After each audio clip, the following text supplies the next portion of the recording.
Hola, buenas tardes. Mi agradecimiento sincero a la Fundación García Cugat por invitar a un médico rehabilitador a compartir estas segundas jornadas de la Fundación García Cugat en este auditorio. Muchas gracias. Y bueno, realmente después del tema apasionante anterior, volver a hablar de evidencia científica, pues realmente dudo que les apasione el tema como el tema anterior, pero sí que voy a intentar, como mínimo, convencerles de las modalidades terapéuticas que tienen evidencia en mi especialidad, y yo les explicaré lo que realmente a mí además me apasiona.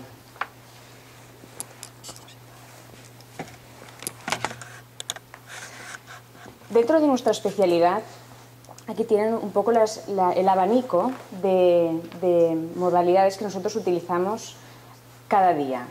Y básicamente nos centraremos en el segundo capítulo, el cual ya está orientado a la parte de modalidades de terapia física o fisioterapia, que realmente es muy importante que ustedes entiendan las modalidades que tienen evidencia, no solo porque el paciente históricamente le haya ido bien un tratamiento o porque lo hayamos oído en la prensa que una modalidad va mejor que otra, sino realmente saber que cada vez más es muy importante y demostrar la necesidad de la evidencia también en nuestra especialidad. Por tanto, me centraré básicamente en 4 modalidades que son las que ven en azul, y son estas las más importantes que vamos a ir desglosando poco a poco. Hablaremos de los ultrasonidos, hablaremos del láser, hablaremos de los campos magnéticos y hablaremos del tema que personalmente más me apasiona y en el cual cada vez más hay evidencia, que son las ondas de choque. Como el tema era evidencia de regeneración en rehabilitación, lo primero que me planteé fue hacer una búsqueda, y realmente, si bien hay varias especialidades implicadas, no estaba mal el índice de artículos indexados. Pero un poquito el esquema en el que me quiero centrar son en estas 4 modalidades terapéuticas, la evidencia que tienen para cada una de estas estructuras muy encaminadas al aparato locomotor. No hemos de olvidar que en nuestra especialidad hay muchas otras estructuras que también se pueden beneficiar de ser tratadas en rehabilitación, como el sistema neurológico, sistema de suelo pélvico, cardiorrespiratorio, en el cual cada vez más también hay evidencias, el cual en la charla de hoy no podemos entrar por motivos de tiempo. Hablaremos de la teoría y hablaremos de la práctica. En cuanto a, entrando en materia, las modalidades térmicas o termoterapia, son las clásicas conocidas por todos ustedes, las esterillas, el calor local. Esto sería la superficial, pero ya entrando en el calor profundo, la corriente más conocida por todos son los ultrasonidos, que probablemente sea la modalidad terapéutica más empleada en los servicios de rehabilitación y fisioterapia.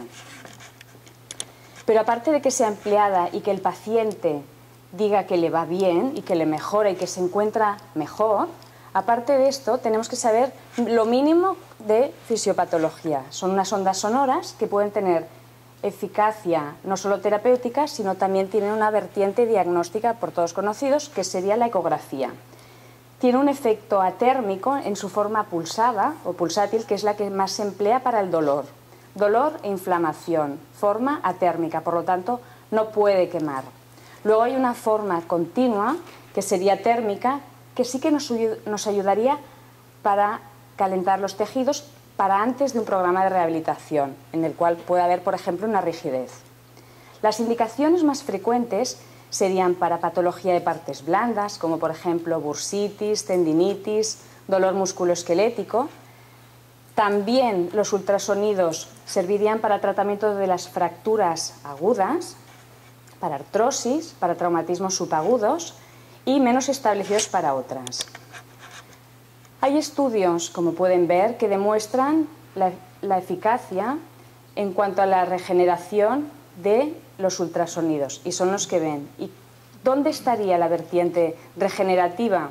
Pues en cada una de estas características.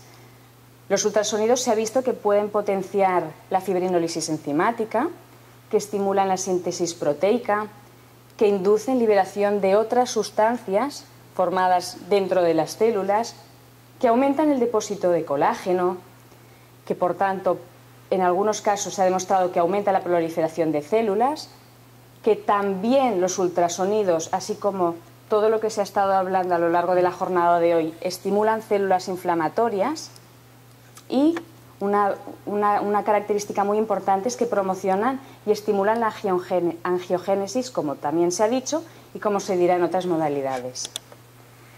Las contraindicaciones son las típicas del dolor.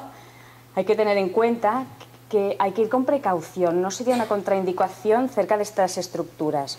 Incluso la utilización de un marcapasos no es una contraindicación, ni un tumor, son relativas. Probablemente sea un tema más legal. Incluso en infección, todo esto son precauciones, pero no son contraindicaciones, pero están escritos en todos los manuales y en toda la literatura. En la práctica, aquí tienen la posología. La intensidad más frecuentemente empleada es en forma pulsátil, entre 0,1 y 1 y hasta 1,5 vatios por centímetro cuadrado.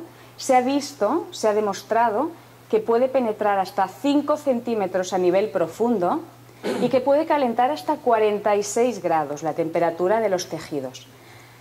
La duración depende de la localización, depende de la extensión, depende de la patología, pero según las series dicen 5 o 10 minutos.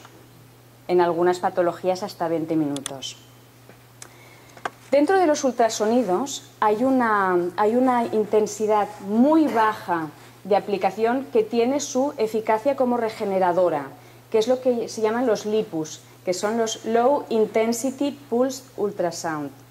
Y realmente son los ultrasonidos a estas dosis tan bajas, de 30 milivatios por centímetro cuadrado, que tienen propiedades regeneradoras.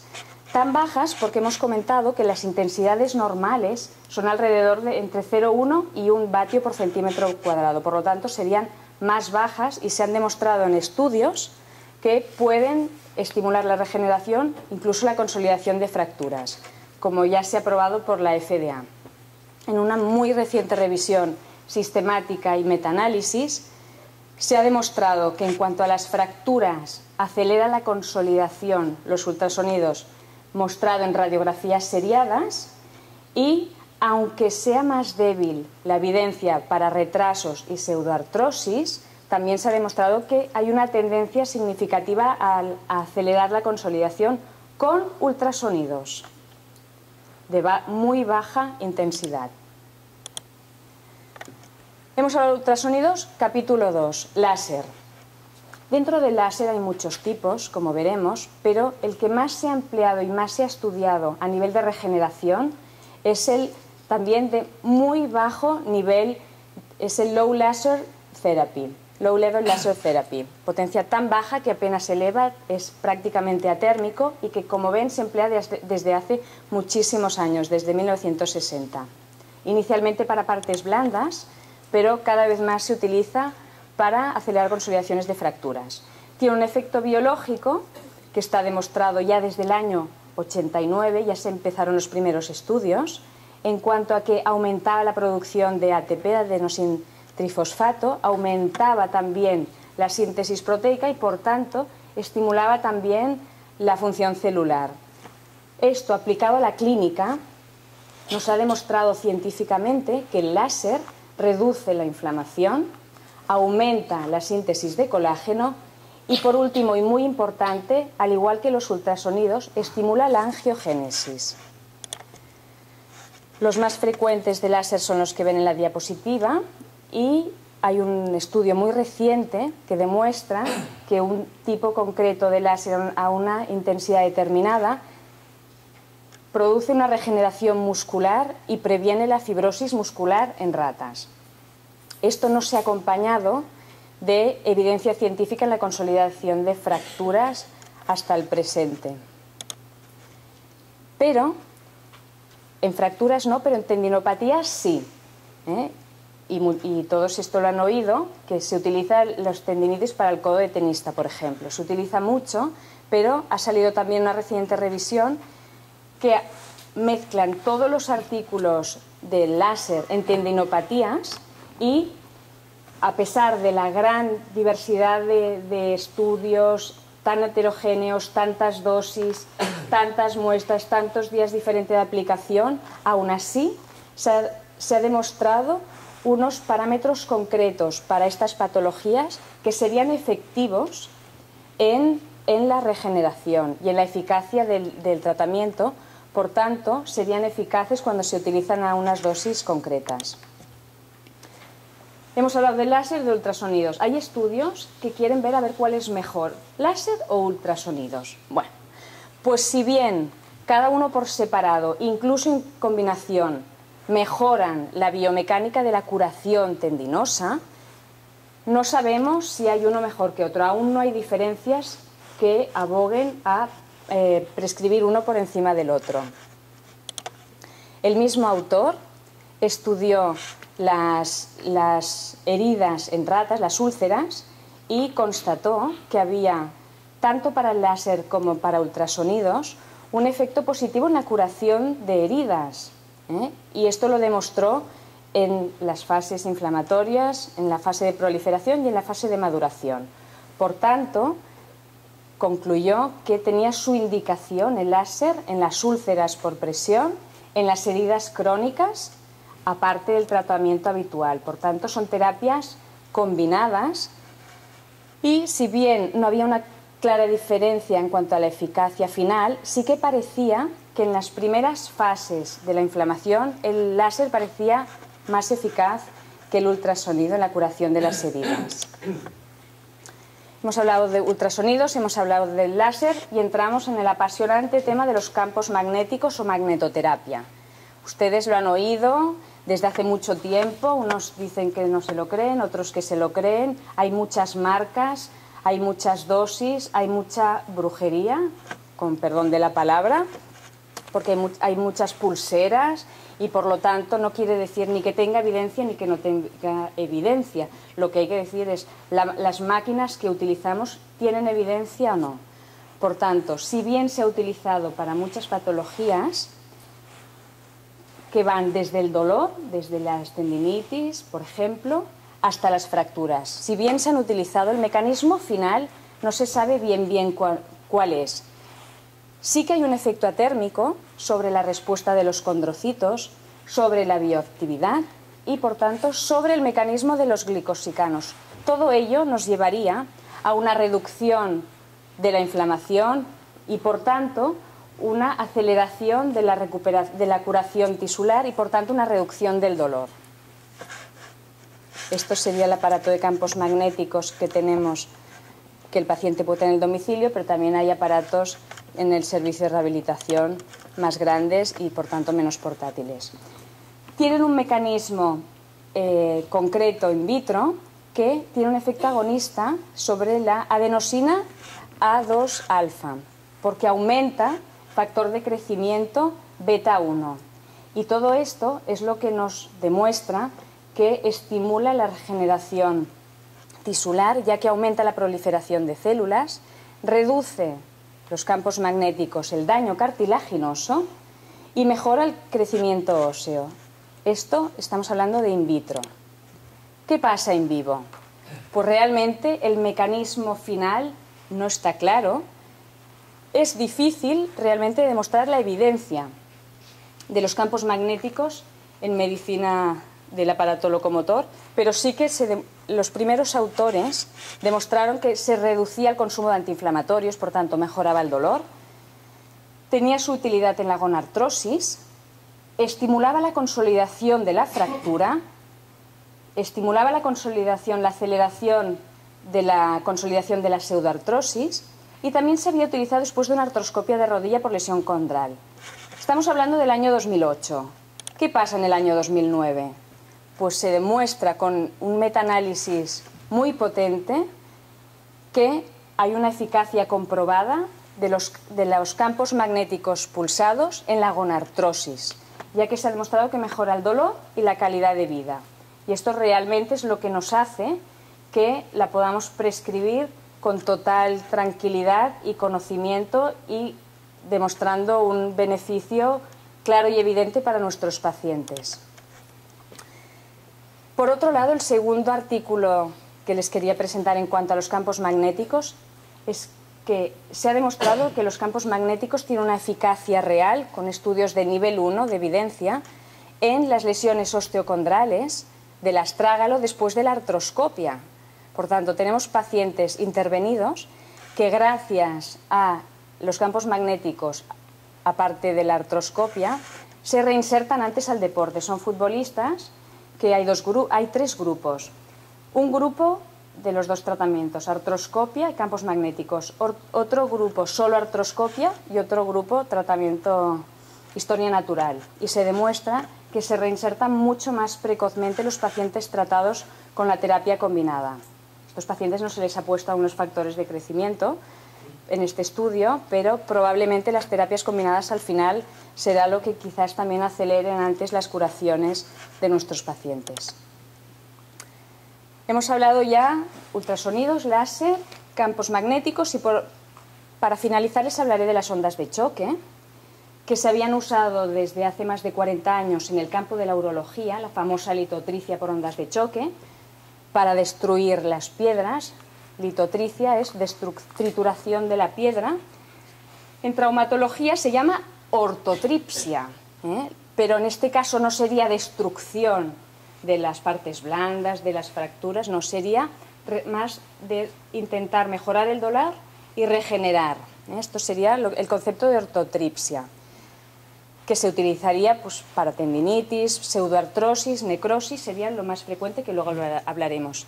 El amigo Antonio Morral de Blanquerna hace mucha investigación en veterinaria en Barcelona y también tiene clínica donde trata a los caballos y a muchos otros animales con ondas de choque.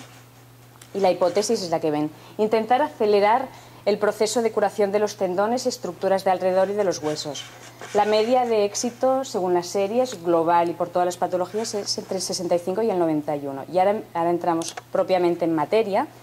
Hay tres principios básicos de generar una onda de choque, que serían por una onda electrohidráulica, por otra piezoeléctrica y electromagnética. Y cada una tendría sus aparatos concretos, que básicamente sería onda de choque focal, onda de choque radial. Esta es la que se utilizaba originalmente para urología y evidentemente se tuvo que pensar otro sistema nuevo para poder tratar a los pacientes que llevaban fijadores externos. Entonces idearon la onda de choque radial, que es la que tenemos en servicio, que realmente cada vez tiene más seguidores y en los cuales también la evidencia es muy significativa para muchas patologías. Como veremos, una onda de choque es una onda de presión que se propaga a través de una onda bifásica, un pico alto de presión seguido de un descenso rápido, y este fenómeno negativo sería la cavitación, y tanto el efecto primario directo sobre el tejido, sobre el músculo, sobre la zona que queremos tratar, como la parte secundaria de cavitación, este serviría más para tratar el dolor y este serviría más para un tratamiento a largo plazo, ¿no? Sería el que ayudaría a la regeneración tisular, a la angiogénesis, como iremos describiendo.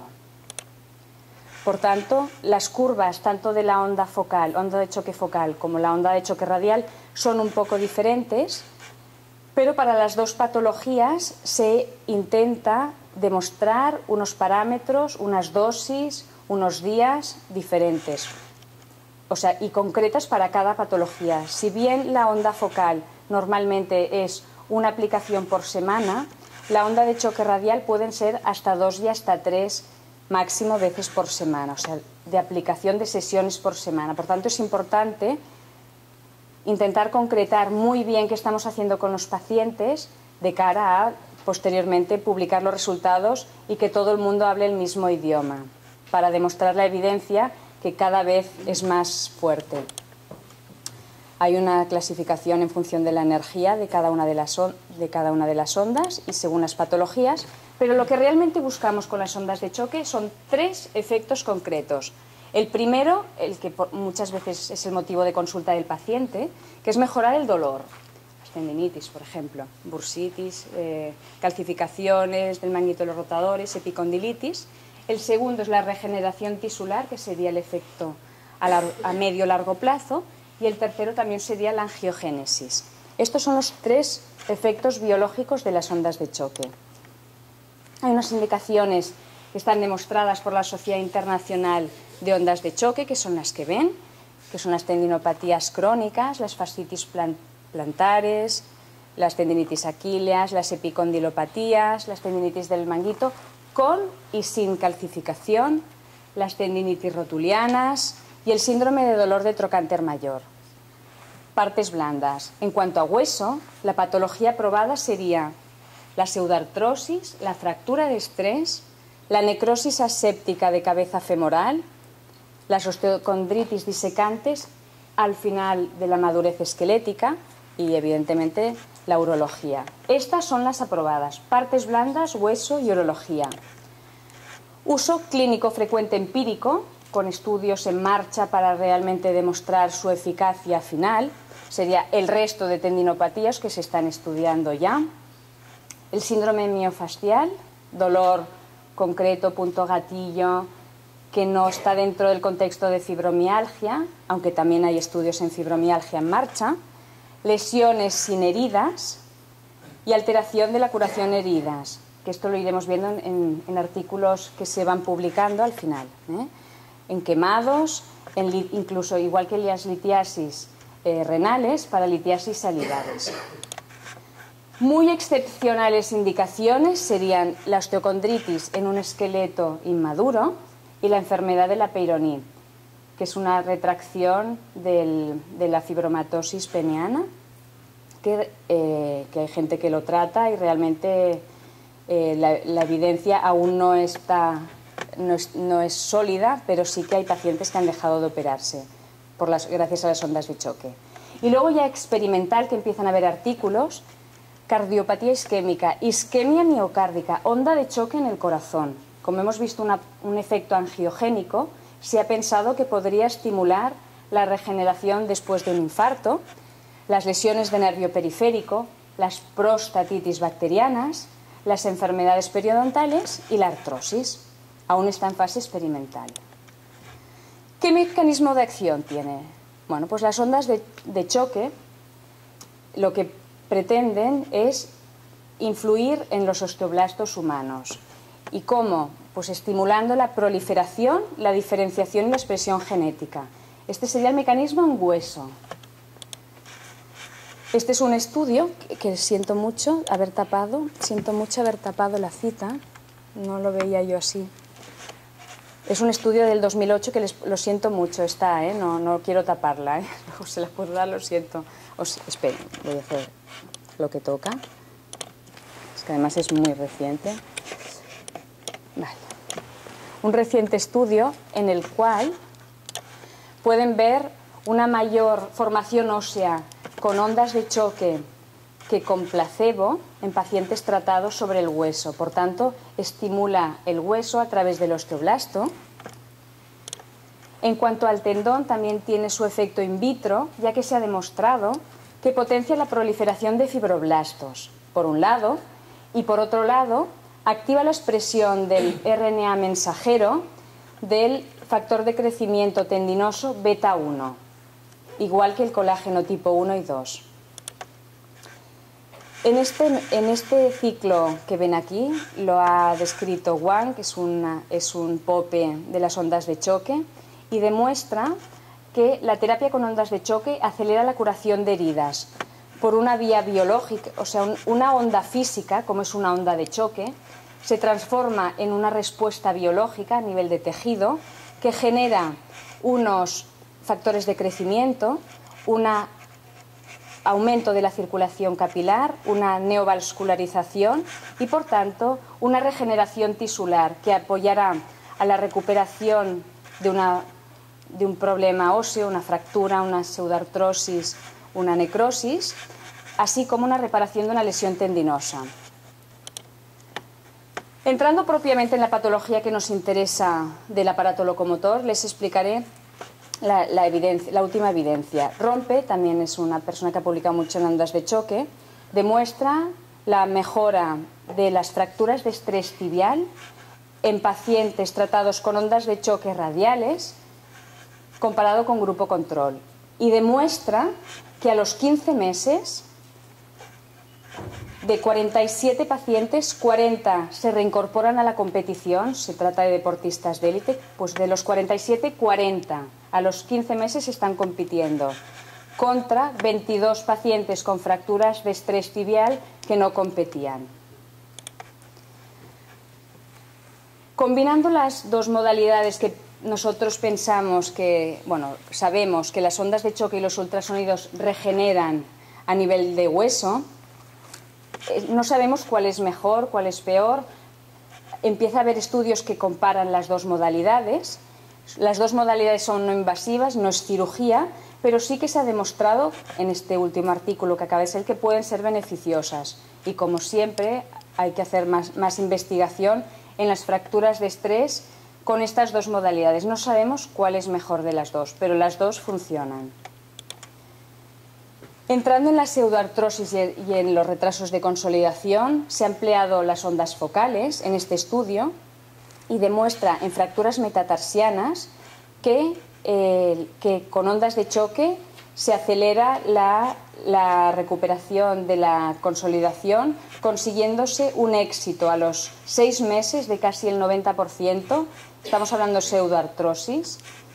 O sea, empezaría el diagnóstico de pseudoartrosis a los 6 meses, pero como mezcla retrasos y pseudoartrosis, por tanto, a los 6 meses éxito del 89% y al año del 90%.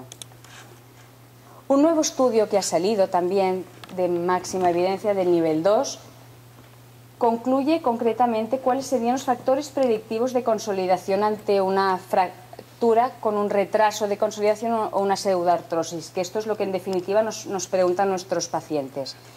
Y concluye que estos factores son determinantes a la hora de predecir, de intentar predecir la consolidación de esta fractura con retraso, que sería el sitio anatómico, el tiempo desde la fractura hasta el inicio de la aplicación, el tiempo desde la fractura a la cirugía, evidentemente cuanto más largo peor, el número de sesiones de ondas de choque, cuantas más sesiones quiere decir que es más largo el proceso, más complicado, y como siempre la patología laboral es más complicada en general.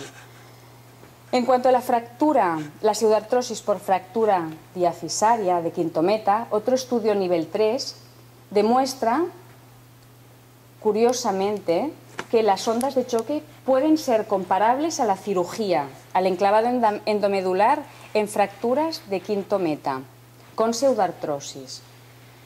Ellos son unos ortopedas que se dedican a las ondas de choque y han hecho un estudio que demuestra que la eficacia de las ondas de choque consigue la consolidación de la fractura en 21 de 23 pacientes y ligeramente inferior a 18 de 20 en pacientes operados. Y, por supuesto, las ondas de choque menos complicaciones que la cirugía.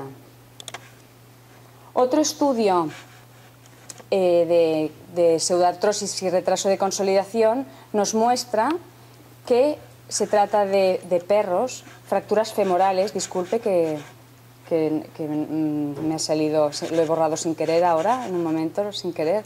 La inmovilización era importante en un seguimiento entre 3 meses y 4 años, aquí hacen un seguimiento larguísimo de pacientes, o sea, de perros con fracturas femorales. Al final del seguimiento, que el seguimiento es largo, se consigue con las ondas de choque una consolidación del 75% de los pacientes. Es un artículo que ya tiene muchos años, pero van saliendo artículos más nuevos, también en pseudoartrosis y en retrasos de consolidación. Es un artículo nivel 4, en el cual recogen todas unas series de muchos ensayos clínicos, muchas guías de práctica clínica y estudios randomizados doble ciegos, y el total son 924 pacientes, y se ha conseguido con las ondas de choque una consolidación del 76% en pseudoartrosis, que generalmente con las ondas de choque eran hipertróficas. Las hipertróficas conseguían mejores resultados que las atróficas. Y las ondas de choque, por tanto, concluyen que parecen estimular la consolidación de las fracturas y de pseudoartrosis. Englobando concretamente toda la patología ósea, otro estudio, pseudoartrosis, retrasos, necrosis y fractura de estrés, concluye en el año 2010, Furias es el mismo grupo que presentó, que se consiguen la misma tasa de éxito con las ondas de choque que con la cirugía en una serie de patologías en un estudio clínico publicado recientemente. Por lo tanto, no tiene la evidencia nivel 1 nivel 2, pero bueno, se van haciendo estudios de cirujanos ortopédicos que comparan cirugía con ondas de choque. Y ahora ya muy concretamente otras utilidades de las ondas de choque que han salido, que simplemente se lo comento rápidamente. Se ha demostrado que las ondas de choque estimulan la producción de tejido fibrocartilaginoso. Este artículo de Wang ya se lo he comentado. Reparación de las heridas de partes blandas, heridas quirúrgicas en los cuales a partir del 10º día se les aplicaba ondas de choque de una manera estéril y con una intensidad concreta que no sea lesivo para el paciente ni para la cirugía, evidentemente, y se ha demostrado que acelera la recuperación de la herida postoperatoria. También se ha comprobado en ratas la misma aplicación, la misma indicación de las ondas de choque. Incluso hay un estudio reciente que publica la reparación de las úlceras tórpidas del pie diabético y neurológico, en el cual se acelera la recuperación de estas úlceras. Si bien no tiene una evidencia a nivel alto, cada vez más van saliendo literaturas y artículos al respecto. Otros estudios de una evidencia mucho más inferior, pero sí muy gráfico, es el mismo paciente en el cual tras 7 sesiones de ondas de choque demuestra una completa recuperación de una úlcera al pie diabético. Un reciente estudio también de un compañero de Vallebrón, cirujano plástico, publica la eficacia de las ondas de choque en quemados y ahorra cirugías, costes y estancias hospitalarias. Otra utilidad de las ondas de choque reciente sería para la revascularización y curación de los injertos, que acelera la recuperación y por tanto cada vez más está en boga. Y este último efecto biológico de las ondas de choque, que es la angiogénesis, ¿a qué se debe su efecto en la enfermedad cardiovascular? Bueno, pues se ha visto que hay muchas teorías y de momento solo se utiliza a nivel experimental, pero lo que parece es que inhibe la vía inflamatoria específica de la enfermedad cardiovascular y podría tener su indicación. De momento solo se ha realizado, si no recuerdo mal, en cerdos. Combinando modalidades terapéuticas, ya finalmente tenemos la combinación de lipus y ondas de choque en las fracturas. Y si bien los ultrasonidos pueden ser beneficiosos en las fracturas agudas, la evidencia no es insuficiente. Estamos hablando de una Cochrane que realmente es muy difícil demostrar algo que tiene evidencia. Es muy difícil porque como hay tanta heterogeneidad de estudios, es difícil, pero parece que hay una tendencia a mostrarse una significación con los ultrasonidos. En cuanto a las ondas de choque, en la pseudoartrosis, es negativo tener que recordar que no hay diferencias en la consolidación a los 12 meses. Eso en cuanto a las ondas de choque, por el momento, pero estamos hablando de lo que comentaba el doctor Cugat, estamos hablando de las frutas, las manzanas, lo que hay que hablar es siempre de lo mismo y ponerle un apellido a las ondas de choque. No hay diferencias en la consolidación, pero sí que se ha demostrado una mejora en cuanto al dolor en las ondas de choque aplicadas en la pseudoartrosis. Un nuevo estudio también que tengo por si les interesa, lo tengo aquí, es un estudio in vitro, en el cual se ha utilizado osteoblastos que previamente se les ha tratado con plasma rico en plaquetas y a estos osteoblastos con estas ondas de choque se ha visto que estimulan la angiogénesis por un mecanismo también indirecto en el cual están implicadas las plaquetas. Por tanto, son técnicas diferentes que no tienen nada que ver, pero que las dos tienen el mismo objetivo, por tanto, intentando combinar técnicas probablemente se consigan mejores resultados, como lo demuestra este artículo. Ondas de choque en la práctica. Hay mucha investigación en marcha, sociedades internacionales, y se ha creado en el año 2010 la Sociedad Española de Ondas de Choque. El año pasado, en el 2011, en junio, hicimos el primer congreso de la Sociedad Española de Ondas de Choque en Quirón, y la verdad es que el nivel científico estuvo no a la altura de este foro, pero casi, realmente estuvo muy bien, y estamos ya organizando el próximo congreso y realmente hay muchos estudios y muchos estudios multicéntricos en marcha. Para concluir la charla, la evidencia auguró resultados prometedores de determinadas terapias coadyuvantes en rehabilitación, o sea que hay cosas que no solo van bien a nuestros pacientes, sino que hay evidencia científica. No sabemos cuál es el tratamiento más adecuado para las patologías. A veces la dosis puede ser complicada de concretar, pero lo que parece que por donde van los tiros, el futuro es las terapias combinadas. Por tanto, es necesario en rehabilitación utilizar modalidades con evidencia científica cada vez más, no solo utilizarlas, sino demostrarlas a todos los niveles. Por tanto, estamos aquí, estamos en la punta del iceberg, es un décimo, sabemos un décimo de lo que nos toca saber, hay mucho por descubrir y, por tanto, en estos foros tan cualificados es la manera de avanzar y continuar con la investigación, que realmente es un futuro apasionante. Esta diapositiva me gusta mucho y se la voy a leer.